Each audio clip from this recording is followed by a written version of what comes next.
D चौक में 400 लोगों को कत्ल कर दिया गया। नहीं, 278 लोगों को। भाई मैंने सुना है 40 लोगों को मारा गया। 55 लोगों को गोलियां मारी गई। लेकिन एक मिनट, सच क्या है? क्या वाकई में लोगों पर गोलियां चलाई गईं? किसने चलाई? मुझे तो फौजियों का ही काम लगता है। नहीं, फौज अपने ही लोगों पर क्यों गोलियां चलाएगी?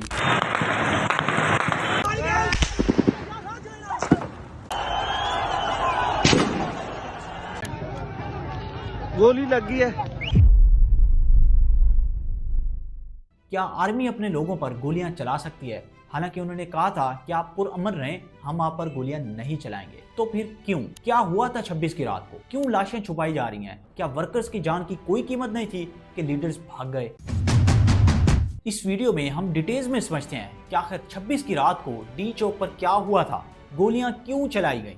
अच्छा, फिर 278 लोग इन्होंने सीधे गोलियां मार के शहीद किए, सीनों में गोलियां 278 शहीद किए गए और 1900 वज़ीर दाखिला साहब। And right now we don't actually know the extent of how many people have lost their lives, how many people are injured, because a lot of that is being blanked out by the state media. शरपसंदों को मौके पर गोली मारने के वाज़ेह अहकामात हैं।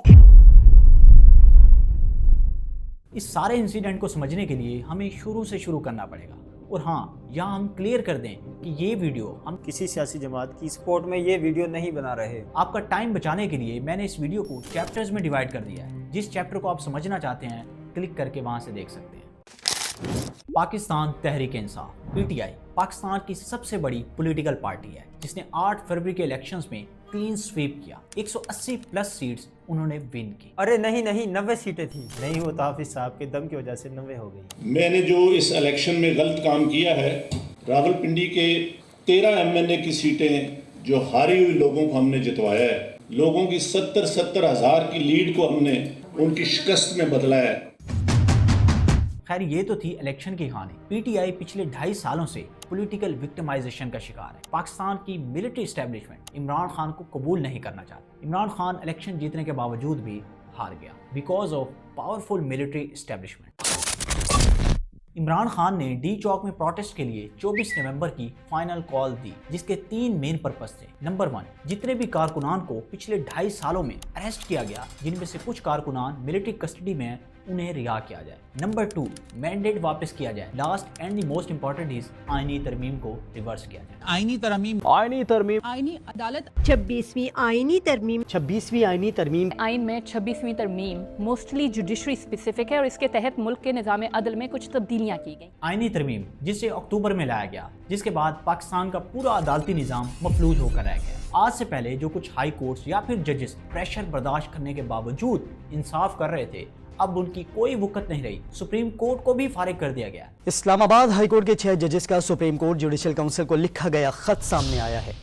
ज़राए के मुताबिक खत में इस्लामाबाद हाई कोर्ट के 6 जजेस ने अदालती उमूर में एग्जीक्यूटिव और एजेंसियों की मदाखलत का जिक्र किया है। इस आईनी तरमीम के जरिए सबसे पहले चीफ जस्टिस को टारगेट किया गया। सीनियरिटी को देखें तो जस्टिस मंसूर अली शाह को नया चीफ जस्टिस बनना था, लेकिन हुकूमत ने जूनियर जज को चीफ जस्टिस लगा दिया और साथ ही एक आईनी बेंच भी बना दिया जो कि कानूनी केसेस सुनेगा, और उसका चीफ जस्टिस भी हुकूमत ने अपनी मर्जी से लगा दिया।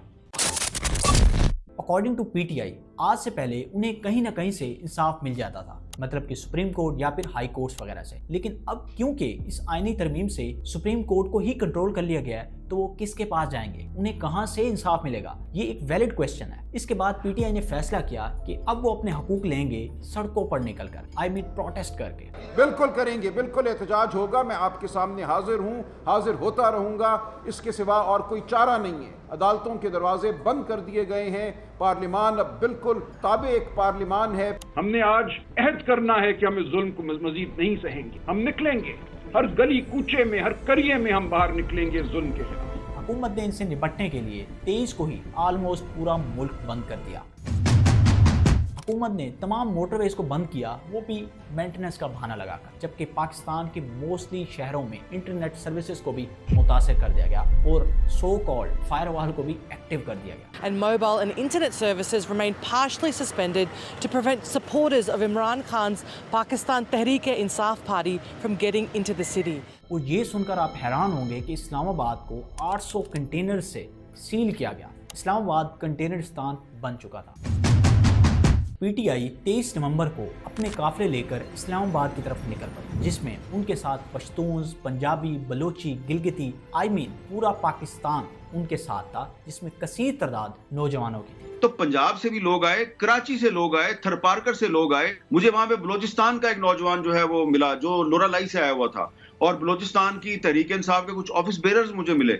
आजाद कश्मीर से मुजफ्फराबाद की खातून वहां पे मुझे मिली, कलंदरी का एक नौजवान मिला। 3 दिन शदीद शेलिंग, रबर बुलेट्स और फायरिंग बर्दाश्त करने के बाद वो इस्लामाबाद की हदूद में दाखिल हो गए। इन 3 दिनों में उन्होंने लगभग 500 से 800 कंटेनर्स को हटाया और वहां से रास्ता बनाकर इस्लामाबाद में दाखिल हुए।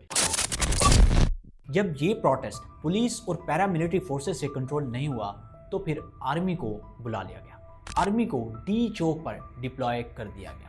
इस्लामाबाद में फौज को तलब कर लिया गया। सिक्योरिटी जराये के मुताबिक फौज को आर्टिकल 245 के तहत पाक फौज को बुलाया गया। आनी हाथों से निपटने के लिए अहकामात दे दिए गए। शरपसंदों को मौके पर गोली मारने के वास्ते अहकामात हैं। 5 से 7 घंटे की शदीद शेलिंग, रबर बुलेट्स और फायरिंग बर्दाश्त करने के बाद कुछ कारकुनान, जो कि लगभग 250 से 500 के बीच बताए जाते हैं, वो डी चौक पर पहुंच गए, जहां आर्मी के जवान खड़े हुए। वहां कुछ होलसम मोमेंट्स देखने को मिले। फौजी जवानों से प्रोटेस्टर्स गले मिले, सेल्फीज ली और इवन के कुछ फौजी जवानों ने तो हाथ पकड़कर प्रोटेस्टर्स को कंटेनर्स पर चढ़ाया, जो कि खुश आइन था। और उसके बाद आर्मी ने लाउड स्पीकर पर कहा कि आप पुरअमन रहें, हम आप पर गोली नहीं चलाएंगे, और फिर आर्मी वहां से चली गई। अब 3 बज चुके थे। कंटेनर्स के पीछे से पुलिस और रेंजर एहलकार फिर से आ गए और फिर उन्होंने दोबारा शेलिंग, रबर बुलेट्स और फायरिंग तो नहीं हुई। हमारी सिक्योरिटी फोर्सेस हमारे ऊपर किस तरह गोलियां चला सकती है? लेकिन उस दिन की गई। सिर्फ फायरिंग ही नहीं, बल्कि स्नाइपर्स ने गोलियां चलाई। ये तो फायर कर रहे हैं यार।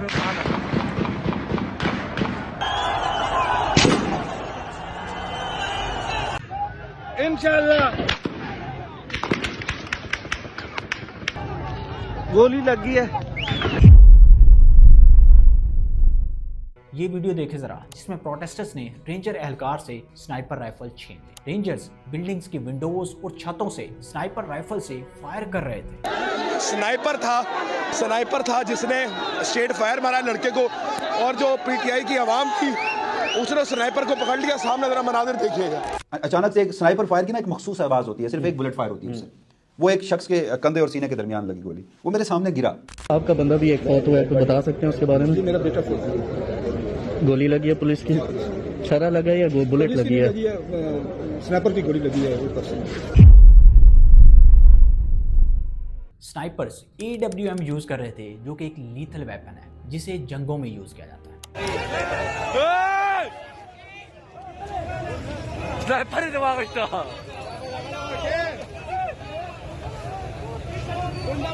ये वीडियो देखने के बाद काफी दिल दुखा, जिसमें एक प्रोटेस्टर कंटेनर पर बैठकर नमाज पढ़ रहा था और दुआ मांगते दौरान रेंजर एहलकार ने उसे धक्का दे दिया। क्या ये इंसान थे, मुसलमान या हैवान? अगर वो बैठा ही था या पहले उसे वार्निंग दी गई तो उसे अरेस्ट कर लेते, धक्का देने की क्या जरूरत थी? फॉर्चुनेटली वो बंदा जिंदा है, बट उसकी बाजू फ्रैक्चर हुई हैं और कुछ और चोटें भी लगी हैं। ये सब हो रहा था पाकिस्तान के कैपिटल में, वो भी PM house, supreme court, parliament house, intelligence offices और फॉरेन ऑफिसेस से सिर्फ 1 किलोमीटर की दूरी पर, जिसे रेड जोन कहा जाता है। रात का बताओ भाई, रात को क्या हुआ था? वो भी मैं बताता हूँ, लेकिन 1 मिनट। इस क्रैकडाउन के बाद प्रोटेस्टर्स से डी चौक खाली करवा लिया गया था। अब प्रोटेस्टर्स डी चौक से थोड़ा पीछे आ चुके थे।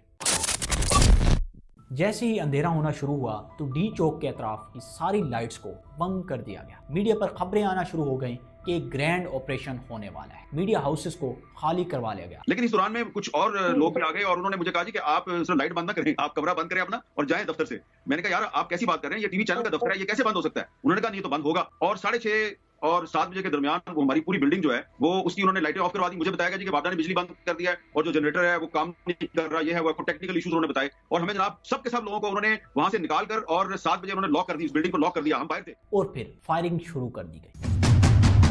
अब ये फायरिंग किसने की, इसका मैं कुछ नहीं कह सकता, लेकिन मैं इतना जानता हूँ कि ये फायरिंग पाकिस्तान आर्मी नहीं कर सकती। इसमें इन्होंने पुलिस और रेंजर्स का इस्तेमाल किया है। वो रेंजर आप देख सकते हैं रोड के उस साइड पे, वो देखे वो शेलिंग स्टार्ट कर दी है। ये हालात हो चुके हैं। स्ट्रेट फायर मारना शुरू कर दिए हैं। जो लोग आ रहे हैं उनको लोगों को स्ट्रेट फायर मार रहे हैं। 9:01 पे यहाँ पे स्ट्रेट फायरिंग स्टार्ट कर दी गई है पुलिस की तरफ से। स्ट्रेट फायर मारे जा रहे हैं लोगों को। ये आपको आवाजें आ रही होगी इस तरह।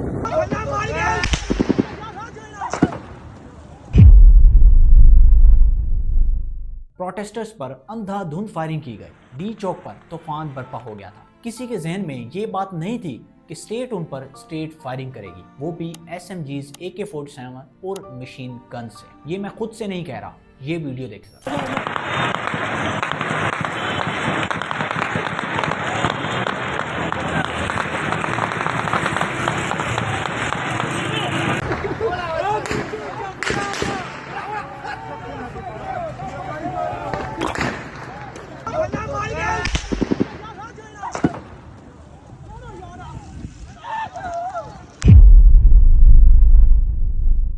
इस वीडियो से साफ पता चलता है कि किस कदर ब्रूटल फायरिंग थी। ना तो ये फायरिंग सिर्फ SMG की थी और ना ही AK-47 की। इन जालिमों ने मशीन गन्स तक का इस्तेमाल किया। एम्बुलेंसेस के सायरन, चीखों पुकार। प्रोटेस्टर्स कह रहे थे कि भाई प्लीज ना करो, लेकिन फोर्सेस नहीं रुकी। यार ना करो यार,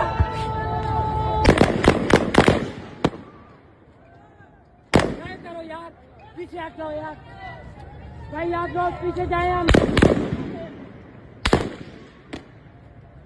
तरह ना करो भाई, आपकी मेहरबानी होगी। आप लोग पीछे जाए, हम गाड़ी लेकर वापस जाएंगे। खुदा रहा इस तरह ना करो।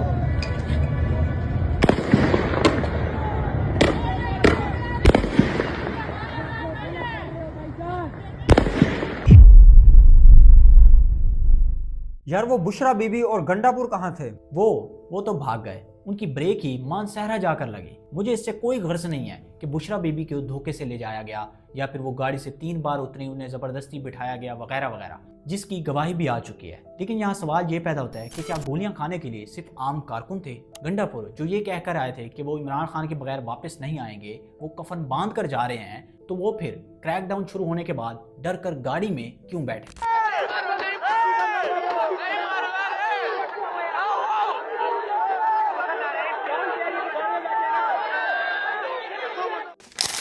पीटीआई की तमाम क़यादत उस वक्त वहां से शार्ट हो गई। पीटीआई के प्रोटेस्टर्स को पकड़ा गया, उनका कत्ले आम किया गया, लेकिन क़यादत का एक बंदा भी नजर नहीं आया। कम से कम उनकी लाशें ही उठा लेते।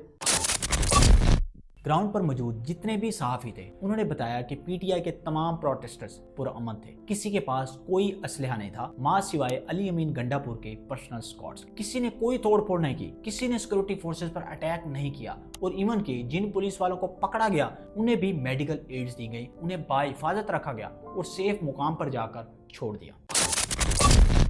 आखिर कितने लोग मारे गए? ये एक ऐसा सवाल है जिसका अभी तक कोई भी जवाब नहीं दे सकता, क्योंकि हर किसी का सोर्स डिफरेंट बता रहा है। ज़ल्मे खलीलजाद के मुताबिक 400 लोगों को कत्ल किया गया। इंडिपेंडेंट जर्नलिस्ट जो ग्राउंड पर मौजूद थे उनके मुताबिक उन्होंने 20 से 25 लाशें अपनी आंखों से देखी हैं। जबकि BBC को एक डॉक्टर ने बताया कि उस रात उन्होंने इतनी सर्जरीज की जितनी उन्होंने आज से पहले अपनी पूरी जिंदगी में नहीं की। कुछ की कंडीशन इतनी खराब हो गई थी कि उन्हें बगैर एनेस्थीसिया दिए ही सर्जरीज शुरू करनी पड़ी, जबकि एक बेड पर 2-2 लोगों की सर्जरीज की गई। हमने आज तक एक रात में इतनी सर्जरीज नहीं की हैं जितनी ऑपरेशन की रात की गई। बाज़ जख्मी इस कदर तशवीशनाक हालत में आए कि उन्हें एनेस्थीसिया देने का इंतजार करने की बजाय हमें सर्जरीज शुरू करनी पड़ी। और इसके अलावा पिम्स के डॉक्टर ने बताया कि हमारे पास 55 अफराद लाए गए जिन्हें गोलियां लगी हुई थी। पुलिस ने पोस्टमार्टम नहीं करने दिया। बात यहाँ खत्म नहीं हुई, बल्कि हसन अयूब खान ने ऑपरेशन शुरू होते ही ट्वीट करके कहा कि रेंजर्स एहलकार ने 100 से ज्यादा गाड़ियों को तोड़ा है और साथ ही 100 से ज्यादा फसादियों के सर खोल दिए। इससे गाड़ी की हालत देखें जरा। इस पर लगी बुलेट से आप अंदाजा लगा सकते हैं कि कितनी बुलेट्स फायर की गई और कितने लीथल वेपन्स का इस्तेमाल किया गया। इस इंसिडेंट के बाद वजीर आजम के हेल्थ कोऑर्डिनेटर फौरन पिम्स और पॉलीक्लिनिक हॉस्पिटल पहुंचे और फिर रिकॉर्ड गायब हो गया। जब जर्नलिस्ट इसकी इन्वेस्टिगेशन करने के लिए वहां पहुंचे तो उन्हें भी उठा लिया गया, जिसमें मतीउल्लाह जान और साकिब बशीर शामिल हैं। इस सब से साफ पता चलता है कि ये कितना बड़ा सानिया था जिसे दबाया जा रहा है। अब मैं थोड़ा बात करता हूँ पीटीआई की लीडरशिप के बारे में। पीटीआई की क़यादत कारकुनों को अकेला छोड़कर वहां से भाग गई। कंटेनर से कोई अनाउंसमेंट नहीं की गई, किसी किस्म का कारकुनों को गाइड नहीं किया गया। मैं समझता हूँ कि अगर वहां पर MNA, MPs और क़यादत मौजूद होती तो मुझे नहीं लगता कि ये सानिया होता। मैं समझता हूँ कि ये क़यादत भी आपके बच्चों के कातिल है जो वहां पर कारकुनान को अकेला छोड़कर भाग गई। लास्ट में हमारे कुछ सवालात हैं स्टेट से। क्या ये लोग दहशतगर्द थे? क्या ये लोग इस्लामाबाद फतह करने आए थे या फिर इन्होंने सिक्योरिटी फोर्सेस पर अटैक किया था? क्या ये फसादी थे और इन्हें गोलियां मारना आखिरी हल बचा था? क्या इस्लामाबाद पाकिस्तान का हिस्सा नहीं है? क्या ये इसराइली फोर्सेस के सामने खड़े थे? एंड लास्ट, क्या ये पाकिस्तानी नहीं थे? मुझे बड़ा अफसोस हो रहा है कि रेंजर्स के एहलकार जो जख्मी हुए उनसे अब इंटरव्यू लिए जा रहे हैं, जिनमें वो कह रहे हैं कि पीटीआई के प्रोटेस्टर्स ने उन्हें डंडे, पत्थर वगैरह मारे और इवन की गोलियां वगैरह चलाई, और जिन प्रोटेस्टर्स को पकड़ा गया है उनसे भी बयानात दिलवाए जा रहे हैं। लेकिन प्रोटेस्टर्स ने ऐसा कुछ भी नहीं किया। ग्राउंड पर जितने भी जर्नलिस्ट थे, इवन के हामिद मीर जो कि पाकिस्तान के प्रोमिनेंट सहाफ़ी हैं, उन्होंने भी कहा कि तमाम कारकुनान पुरअमन थे, किसी के पास कोई असला नहीं था, किसी ने सिक्योरिटी फोर्सेस पर कोई अटैक नहीं किया। और वर्कर्स की जो अक्सरियत है वो गैर मुसल्लह थी, पुरअमन लोग थे। ठीक है, उन्होंने बाद में जलाओ घिराव भी किया है। मुजाहिरीन ने किसी किस्म की तोड़ फोड़ नहीं की। अदरवाइज जब वायलेंस होता है तो अमूमन मुजाहिरीन बिफर जाते हैं, लेकिन एक बैंक की ATM मशीन नहीं टूटी, एक बैंक नहीं लूटा गया, एक किसी बिल्डिंग के शीशे नहीं तोड़े गए, कोई मेट्रो स्टेशन नहीं जला, कोई गाड़ी नहीं उन्होंने जलाई, कुछ ऐसा नहीं हुआ गया मामूली। यहाँ मैं सिंपल सी बात करना चाहूंगा कि ये 21वीं सेंचुरी है। ये अगवा बराए बयान वाली कहानी बहुत पहले पिट चुकी है। लोग अब जानते हैं, लोग बेवकूफ नहीं है। अगर आपके पास कोई एविडेंस है तो वो पेश करें। And by the way, these are not evidence, these are jokes. अब कुछ सोर्सेज ये भी क्लेम कर रहे हैं कि इमरान खान को कत्ल करने की तैयारी की जा रही है। असेसमेंट लगाई जा रही है कि अगर इमरान खान को कुछ हो जाए तो मुल्क में क्या होगा। खुदा का खौफ करें, फिरऔन ना बने, मुल्क की सिक्योरिटी पर तवज्जो दें। हमारे जवान शहीद हो रहे हैं, पारा चिनार में दंगे हो रहे हैं, उस पर कोई तवज्जो नहीं दे रहा। खुदारा उस पर तवज्जो दें। लोगों में इदारों के खिलाफ नफरत मत बढ़ाएं। मैं उम्मीद करता हूँ कि स्टेट होश के नाखून लेगी। पाकिस्तान जिंदाबाद।